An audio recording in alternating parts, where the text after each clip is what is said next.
Y ya es tiempo de Samuel Roa en Altavox. ¿Cómo estás, Samuel? Muy buenos días. Muy buenos días, señora Salgado. Feliz Día de Reyes. Saludos a todos allá en la zona metropolitana de San Luis Potosí y en la zona media, Erika. Muy buenos días. Oye, Samuel, pues mucho que tenemos que platicar el día de hoy, ¿eh? Mucho que A ver, tenemos que dime. estar revisando. A ver, ¿por dónde quieres empezar? ¿Por temas de seguridad? ¿Por el caso del gusano barrenador? A ver, empecemos con este. Me parece que también es un tema que hoy nos tiene que tener muy preocupados y muy ocupados. A Pero además, todos, ¿eh? A todos. Samuel, es un tema que estaba más que cantado, que se venía A advirtiendo ver, desde hace mucho tiempo. estaba más que cantado. El tema del gusano barrador estaba más que cantado que lo que va a decir Maduro ya en la corte, ¿no? Entonces, creo que lo que estamos viendo con esta plaga, porque es una plaga, es el trofeo a 7 años, a 6 años que se destruyó el sistema fitosanitario, lo dijimos ahí en tus espacios, y hace algunos días que platicaba yo con Mike Vigil, que mañana voy a platicar con Mike Vigil en el espacio de las 12 del día, el noticiero semanal de EMSA. Estados Unidos está a punto de declarar el tema del gusano barrenador como un asunto de seguridad nacional. ¿Por qué de seguridad nacional? Porque hay líneas de investigación del Departamento de Justicia de los Estados Unidos, del Departamento del Tesoro, que esta crisis del gusano barrenador es la punta del iceberg de un gran esquema de lavado de dinero. Es decir, los cárteles de la droga introdujeron a México ganado de Centroamérica a través de un esquema de lavado de dinero. Muchos de los engordadores, de los principales 6 engordadores que hay en el país, recurren a las fronteras de Chiapas y Guatemala, ahí en las márgenes del río Suchiate, para adquirir becerros a muy bajo costo que vienen de Honduras, El Salvador, Guatemala, es decir, es ganado que durante muchos años no cumplía con no se cuestionaba mucho sus esquemas fitosanitarios. Sí. Y como recordarás, el gusano barrenador fue una plaga que azotó a mediados del siglo XX. Incluso los gringos, por allá de los años 60, tú te debes de acordar igual que yo, porque somos casi, ahí andamos correteando la liebre, somos casi de la misma generación, aquellos vehículos amarillos que se veían en las ciudades, ¿no? Que decía Comisión Binacional México-Americana para la Erradicación del Gusano Barrenador. Hoy este problema está de regreso. El Departamento de Estado de la Unión Americana está a punto de dar a conocer un tema de seguridad nacional. ¿Por qué? Porque el gusano, la plaga del gusano barrenador es la punta del iceberg de un entramado muy complejo, en donde muestra cómo la autoridad sanitaria en México se relajó. Se desaparecieron había una fábrica de mosca estéril en Chiapas, operada por la Secretaría de Agricultura. En el primer año del presidente López Obrador se cerró porque el presidente eliminó el fideicomiso con el que operaba. Esta granja, por así decirlo, donde se crió la mosca estéril para combatir el gusano barrenador, pues permitió pues a México por ahí de los años 82-83 estar libre de brotes de gusano barrenador. Hoy el problema ya tronó.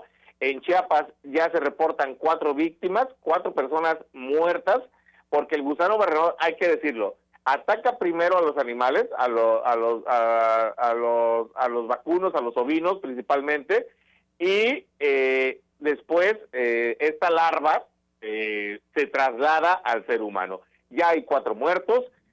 San Luis Potosí, y lo hablaba con Jorge Díaz el pasado martes, que me lo encontré aquí en Ciudad Valles. Mañana también vamos a platicar del tema en el noticiero con Jorge Díaz, y solamente me puso una cara de mega preocupación. El problema está muy serio. Edgar Lárraga lo dijo por ahí de agosto, el problema nos va a alcanzar tremendamente. La Huasteca ya está infestada de casos de gusano barredor, que muchos de los cuales no se están dando a conocer porque los ganaderos pues no tienen confianza, no les van a resolver nada. Las autoridades federales pues han abandonado el tema prácticamente. Hay otro esquema que esta investigación de los Estados Unidos que me comentaba Mike Vigil está a punto de salir a la luz pública. También muestra cómo los grupos delictivos, los cárteles, se han apoderado del control de los anillos que se le ponen al ganado para la movilización.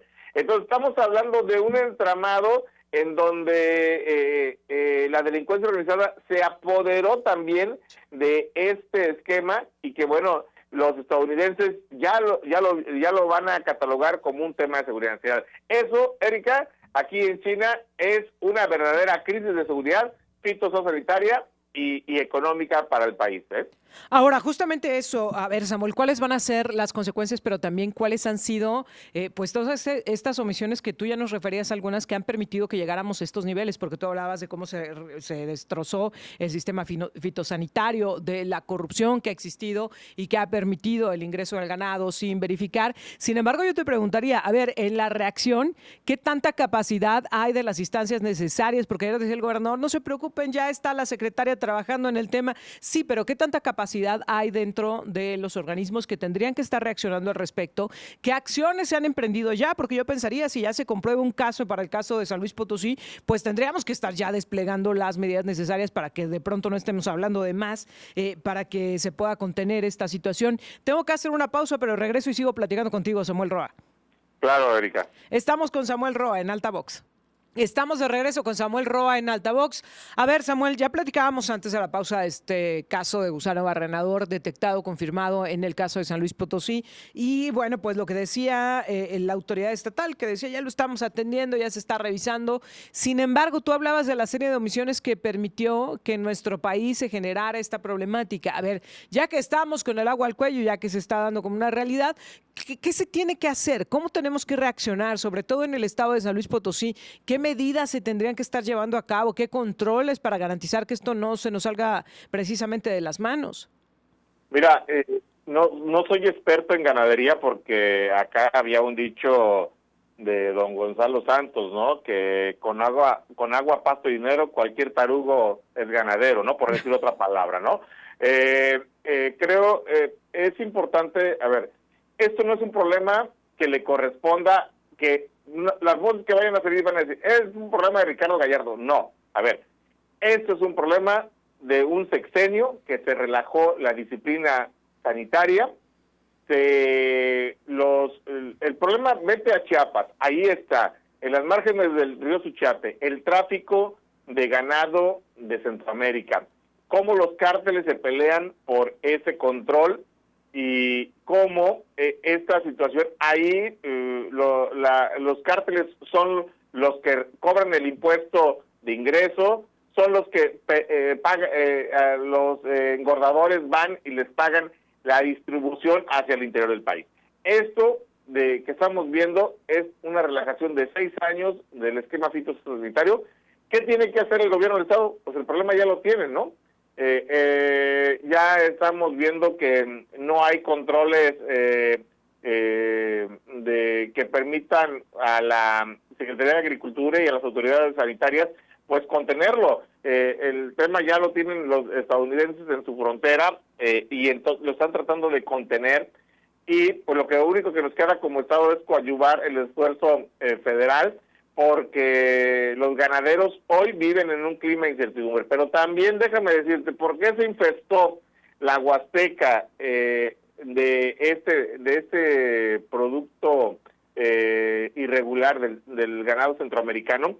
Porque también no hubo las condiciones para seguir engordando y cumplir con la demanda que el mercado requería, ¿no? Entonces llegaron 2 engordadoras, Gusi y Praderas Huasteca, y el campo huasteco, de haber sido el principal proveedor de la década de los años 40, 50, 60 de la Ciudad de México, se fue perdiendo gracias a las expropiaciones que hubo en los años 70 con Luis Echeverría y López Portillo, lo que eliminó ellos llamaban los grandes latifundios, pero eran centros de engorda que pues hicieron que la ganadería floreciera como uno de los pilares. Hoy eso ya nada más queda el recuerdo. Municipios como Tamuín, Ébano, que vivían de ese auge económico gracias a la ganadería, pues ya son casi pueblos fantasmas, ¿no? Tamuín, el pueblo mágico, ahí desaparecen cada minuto la gente, ¿no? Y no saben cuándo van a aparecer. La situación de la ganadería se fue acabando porque esta política de expropiaciones eliminó con lo que eran grandes ranchos productivos y que bueno, los convirtieron en ejidos que hoy están abandonados y que se los están vendiendo a los nuevos terratenientes que están tomando auge. Y entonces pues perdimos esa oportunidad de oro que la vida nos dio, y por estar en una posición privilegiada como es el trópico, ¿no? Cerca del Golfo de México. Y bueno, pues hoy estamos viendo este problema. Hay que recordar cuando la plaga del gusano barredor allá por los años 70 en esta zona, pues incluso tuvimos un director de origen huasteco, origen potosino, que fue Nazario Pineda Vargas, el ex titular de Agricultura en la época de Horacio Sánchez Unzueta. Él fue el primero o el segundo titular de la Comisión Binacional de Combate al Gusano Barrenador, si no me falla la memoria y el dato. Pero el médico Nazario Pineda Vargas fue uno de los que enfrentó esta crisis, y que bueno, indudablemente los gringos nos tuvieron que venir a ayudar porque el problema era mayúsculo. Se crearon las granjas que crearon permitían el tema de la mosca estéril, y aquí en la Huasteca había controles que funcionaron gracias a la fusión de recursos del gobierno norteamericano y el gobierno mexicano. ¿Qué tiene que hacer el gobierno potosino? Pues ahora sí que contener en lo más que se pueda. Hubo muchas voces que advirtieron el problema, pero una vez más, y lo tengo que decir, esto es un problema que le rebota directamente a la federación, y pues la federación vamos a ver cómo reacciona. El lunes va a haber una reunión de líderes de productores en la Ciudad de México, agricultores y ganaderos, para exponer toda esta situación. Vamos a ver cómo el gobierno federal, la Secretaría de Agricultura, que dirige Julio Verdegué, pues reacciona, y si no hay otra situación como la que tuvimos en diciembre, en donde se tomaron las carreteras en protesta porque pues los productores dicen que no hay eco en el gobierno federal, Erika. Uy, pues va a estar interesantísimo estar pendiente de ello, Samuel. Se nos fue el tiempo platicando de esto, pero creo que valía la pena por la realidad que nos está alcanzando y por los retos que esto va a representar, que tú ya bien los describías. Muchas gracias, Samuel, y nos saludamos ya aquí la próxima semana, caray, ya se te acabaron las vacaciones, ¿eh? No, todavía, no, hombre, ¿cuál? Tú me tienes trabajando para poder echar a andar ya Palomas FM ahí en el Valle del Ciudad del Maíz, porque necesitamos que la voz de la señora Salgado se escuche hasta Tamaulipas. Así que va a haber sorpresas en los próximos días, señora Salgado. Muy bien, me parece bien. Gracias, Samuel. Gracias, saludos a toda la gente que lo escucha. Muchas gracias, Samuel Roa en Altavox. Con esto nos vamos a la pausa y regresamos, que hay mesa de cierre de semana.